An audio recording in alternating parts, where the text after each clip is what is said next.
के बुज़ुर्गों ने, नौजवान साथियों ने इस चुनाव को अपने हाथ में ले लिया है और जिस अभियान को नौजवान सम्मानित बुजुर्ग अपने हाथ में लेता है तो वो अभियान हमेशा पूर्णता की तरफ अग्रसर होता है। उत्तर प्रदेश के उप मुख्यमंत्री केशव प्रसाद मौर्य ने मिल्कीपुर विधानसभा उपचुनाव में मिल्कीपुर विधानसभा स्थित हैरिंगटन के मां शारदा फार्मेसी कॉलेज में प्रत्याशी चंद्रभान पासवान के समर्थन में जनसभा को संबोधित किया। इस दौरान पूर्व विधायक इंद्र प्रताप तिवारी उर्फ खब्बू तिवारी व पार्टी के शीर्ष नेताओं ने डिप्टी सीएम को माला पहनाकर स्वागत किया। फिर उसके बाद उन्होंने चुनावी सभा को वोट देने की अपील की। उन्होंने सपा सुप्रीमो अखिलेश यादव पर निशाना लेते हुए कहा कि अयोध्या से प्रयागराज तक चारों तरफ आस्था का जनसैलाब उमड़ पड़ा है।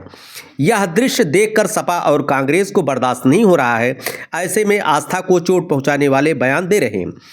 अखिलेश यादव ने संगम में स्नान करने के बाद बोले केशव प्रसाद मौर्य, कहा संगम नहाने के बाद भी सद्बुद्धि नहीं आई, विकृति छाई हुई है। महाकुंभ आस्था का पर्व है, इसको लेकर लगातार नकारात्मक टिप्पणी कर रहे हैं। उनका दृष्टि और मानसिक दोष है, उनको अपना इलाज करवाना चाहिए। प्रदेश में 9 सीटों में से 7 सीट जैसे भाजपा ने जीती वैसे मिल्कीपुर भी जीतेगी। वहीं पूर्व विधायक इंद्र प्रताप तिवारी खब्बू ने कहा कि मिल्कीपुर का चुनाव बेहद महत्वपूर्ण है, जिसमें बुजुर्ग और युवाओं ने बढ़ चढ़कर हिस्सा लिया है। यहां की जनता का भरपूर समर्थन मिल रहा है। उन्होंने कहा कि आने वाले 8 फरवरी को हम पूरी मजबूती के साथ चुनाव जीत रहे हैं।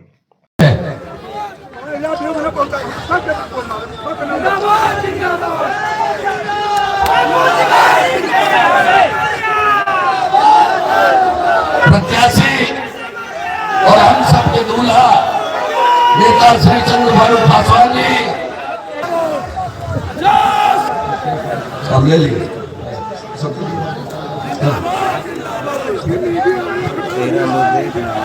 तेरा लोग लाइव देख रहे हैं, लाइव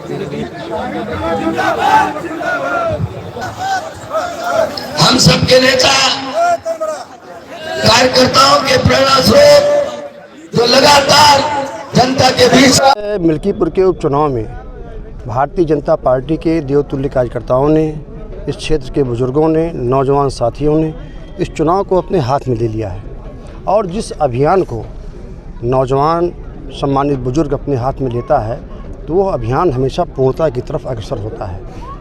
माननीय मुख्यमंत्री जी की जनसभा हुई, डिप्टी सीएम साहब की जनसभा हुई, इसके अलावा लगभग 45-46 जनचौपाल हम भी किए। जिस प्रकार से सर्व समाज का, खास करके युवाओं का जिस प्रकार से जनसैलाब उमड़ रहा है, ये कहने में कोई गुरेज नहीं है कि भारतीय जनता पार्टी की जीत बहुत भारी मतों से यहाँ पर तय है। लेकिन हम लोग जीत से संतुष्ट नहीं हैं। हम लोग चाहते हैं कि ये अयोध्या की सीट है और जीत धमाकेदार हो, ऐसी जीत हो कि देश के मानचित्र पर इस जीत का रिकॉर्ड दर्ज हो। ये देवतुल्य कार्यकर्ताओं की भीड़ थी जो अपने नेताओं को सुनने आई थी। माननीय केशव जी को सुनने आई थी, माननीय जेपीएस जी को सुनने आई थी, माननीय धर्मेंद्र जी को सुनने आई थी। और यहाँ पर जो भी हमारे देवतुल्य कार्यकर्ता आए, उन लोगों ने आकर इसका पुख्ता प्रमाण दे दिया कि आने वाली 5 तारीख को जब मतदान होगा तो भारतीय जनता पार्टी के प्रत्याशी चंद्रभान पासवान की जीत सुनिश्चित है। हमारी ताकत हमारा संगठन है, हमारी ताकत हमारे युवा हैं, हमारी ताकत सर्व समाज के लोग हैं। जब वो एक साथ होते हैं तो पार्टी की भी ताकत बढ़ती है और हमारी भी ताकत बढ़ती है। विरोधी जो उनकी 8 तारीख तक है सुबह तक, लेकिन जब 8 तारीख को परिणाम आएगा, जब देवतुल्य जो यहाँ की जनता है, जो यहाँ के मतदाता हैं, जब अपना आशीर्वाद जो 5 तारीख को बैलेट पेपर में जो भरेंगे और 8 तारीख को जब परिणाम आएगा तो फिर अपने आप सब क्लियर हो जाएगा। और 8 तारीख की सुबह तक तो जो 1000 भी वोट पाएगा, जो 500 भी वोट पाएगा, वो भी अपना समीकरण बताया करता है। तो हमें उस पर नहीं जाना है। हमें अपने भारतीय जनता पार्टी के कार्यकर्ताओं पर, देवतुल्य कार्यकर्ताओं पर विश्वास है। इस क्षेत्र के जो नौजवान हैं उनमें बहुत ही ऊर्जा है और मिल्कीपुर का जो मिजाज है, 5 विधानसभाएं हैं, यहाँ का अलग मिजाज है। इस विधानसभा का यहाँ के लोग स्वाभिमानी हैं, यहाँ के लोग कर्मठ हैं और यहाँ के लोग जब हाँ करते हैं तो हाँ रहता है और ना करते हैं तो ना रहता है। ये इस क्षेत्र का मिजाज है। मैं आज 25 सालों से जानता हूँ क्षेत्र के बारे में, और यहाँ के लोगों ने हमेशा हाँ किया है और हमेशा व्यक्तिगत रूप से हमारे साथ इस क्षेत्र के लोग हमेशा खड़े रहे हैं। हमारे दुख को दुख समझे हैं, हमारे सुख को में प्रसन्नता महसूस किए हैं। अपने आप को मैं सौभाग्यशाली महसूस करता हूं कि इस क्षेत्र का जनप्रतिनिधि ना होने के बावजूद भी हमको इस क्षेत्र के लोग बहुत ही प्यार करते हैं। ये विधानसभा में सपा की जमानत जब्त करा दिया।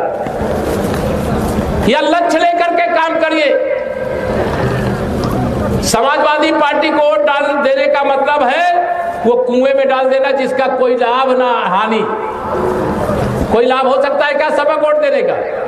बताओ, हो सकता है क्या? जब सपा को वोट देने का लाभ नहीं हो सकता तो वोट बर्बाद करना है क्या? जो यहाँ आए हैं उनसे तो मैं कह ही रहा हूं, यहाँ आने के बाद आप अपने अपने क्षेत्र में जाइए।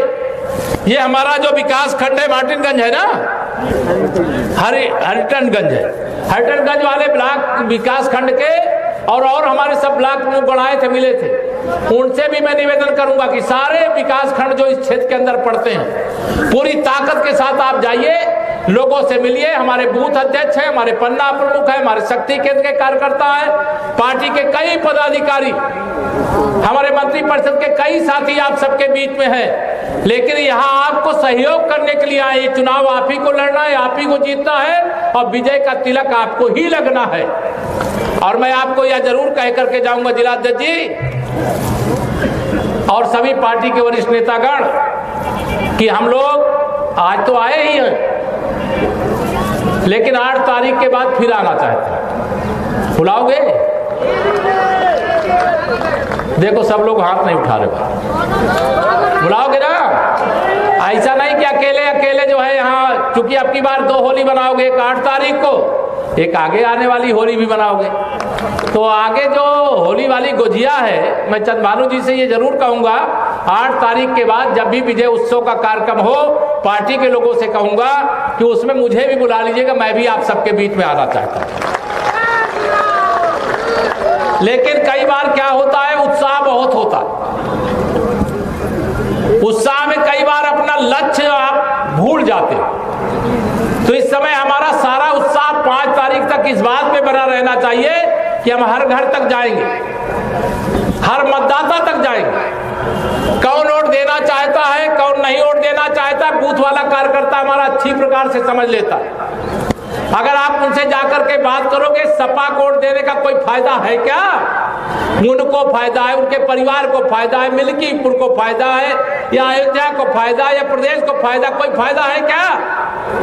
नहीं है। कमल के फूल की बटन दबाने का मतलब है लक्ष्मी जी दिल्ली से भी, लखनऊ से भी चल करके मिल्कीपुर विधानसभा अयोध्या आएगी, ध्यान रखना। और मैं कहा करता हूं कि लक्ष्मी जी साइकिल में बैठ करके नहीं आती हैं, वो कमल के फूल पर ही बैठ करके आती हैं। अगर प्रधानमंत्री आवास किसी गरीब का बनाना है तो आपको मैं कहना चाहता, बता देना घर घर में जाकर के कि आप एक कमल का बटन दबाओगे, एक गरीब का पक्का घर बनवाने का काम करोगे। जिनके जीवन में अभी भी गरीबी का संकट है, उस गरीब को अमीर बनाने का रास्ता साफ करने का काम करोगे। हम सबको यह लक्ष्य लेकर के लोगों के बीच में जाना है। और मैं आपको यह जरूर, यह भाषण नहीं केवल, मैं कार्यकर्ता हूं भारतीय जनता पार्टी का, उत्तर प्रदेश का मुख्यमंत्री हूं, उप मुख्यमंत्री हूं, लेकिन मैं कार्यकर्ता पहले हूं और उप मुख्यमंत्री बाद में हूं। और उप मुख्यमंत्री के नाते मैं अपने सभी कार्यकर्ताओं से कहूंगा, मेरे कार्यकर्ताओं की सामर्थ्य को मैं जानता हूं। अगर वो ठान लेता है तो वह उत्तर प्रदेश की 80 लोकसभा और 403 विधानसभा 100% जीतने की औकात रखता है, यह मैं उनको बताना चाहता हूं। ये चुनाव कार्यकर्ताओं की परीक्षा है और इस परीक्षा में ये नहीं है कि केवल पासिंग मार्क्स ला रहा हूं। इस परीक्षा में ये दिखा देना कि कार्यकर्ता की ताकत हनुमान जी की तरह होती है, क्योंकि हनुमान जी की कृपा हमारे कार्यकर्ताओं को विशेष तौर से प्राप्त है। क्योंकि हनुमान जी भी कई बार अपनी ताकत भूल जाते थे। जब अयोध्या नाथ के माता सीता के पता लगाने के लिए लंका उनको जाना था तो उनको पहले लग रहा था मैं कैसे समुद्र पार करूंगा, लेकिन वही हनुमान जी ने समुद्र भी पार किया और लंका में रामलला की पताका भी फहरवाने का काम किया। वैसे ही भारतीय जनता पार्टी का कार्यकर्ता है, जो ठान लेता है तो वह करके दिखा देता है। तो मैं आप सभी कार्यकर्ताओं के लिए भगवान श्री रामलला के चरणों में प्रार्थना करूंगा, हनुमान जी महाराज से प्रार्थना करूंगा कि आप सबको वह सामर्थ्य प्रदान करें कि आज यहाँ आप संकल्प लेकर के जो जा रहे हैं कि हमें इस विधानसभा मिल्कीपुर में उपचुनाव में समाजवादी पार्टी की जमानत जब्त कराने का काम करना है। और जिन्होंने राम भक्तों की हत्या करने का पाप किया है, जिन्होंने महाकुंभ में आने वाले आस्था की डुबकी लगाने वालों का अनादर करने का काम किया है, जिन्होंने झूठ बोल करके लोकसभा में वोट प्राप्त करने का काम किया है, उनसे बदला लेने का यही समय है, लोकतांत्रिक तरीके से बदला लेने का समय है। मुझे पूरा विश्वास है आप सब कार्यकर्ता आने वाली 5 तारीख तक जाएंगे, सब कुछ भूल हर बूथ पर खिलाएंगे कमल का मल, कमल कमल कमल का। शीर्ष नेतृत्व से मुझ जैसे छोटा कार्यकर्ता को आशीर्वाद दिया है तो मैं शीर्ष नेतृत्व का पहले आभार व्यक्त करता हूं। और आप लोगों ने देखा यहाँ पर आज उत्तर प्रदेश के उप मुख्यमंत्री जी ने यहाँ पर आकर जो कार्यकर्ताओं में एक नई ऊर्जा का संचार किया है। यहाँ पर कार्यकर्ताओं में एक नई ऊर्जा आ गई है और वो यहाँ और वैसे भी मिल्कीपुर की जनता पहले से ही पूरा मन बना चुकी है कि भारतीय जनता पार्टी के पक्ष में मतदान करना है। अपना सहयोग प्रदान है, सब जो शीर्ष नेतृत्व का निर्णय आया सबको सम्मान है, सभी लोग लगे हुए हैं अपने ऊर्जा के साथ, सब लोग मेहनत कर रहे हैं, सबका आशीर्वाद जन समर्थन निर्वाचित होने पर अभी से ही जो सरकार द्वारा जन कल्याणकारी योजनाएं चलाई जा रही हैं उसको हम लोग जन जन तक पहुंचाने का काम कर रहे हैं और मिल्कीपुर के जनता के विकास के लिए कोई कमी नहीं छोड़ी जाएगी। छोटा जानवर को लेकर ऐसी कोई बात नहीं है। यहाँ पर हम लोग सरकार द्वारा जो भी जन कल्याणकारी योजनाएं चलाई जा रही हैं उसको हम लोग जन जन तक पहुँचाने का काम कर रहे हैं और विकास की जो भी योजनाएँ हैं हम लोग जनता तक पहुँचाने का काम कर रहे हैं। आज की जनसभा ने मुख्यमंत्री जी ने जो भी कुछ गुरुमंत्र दिए हम लोगों को, उनका मार्गदर्शन मिला, कार्यकर्ताओं में एक नई ऊर्जा का संचार हुआ। यहाँ पर नई ऊर्जा के साथ सब लोग क्षेत्र में जा रहे हैं और जनता का आशीर्वाद ले रहे हैं। धन्यवाद।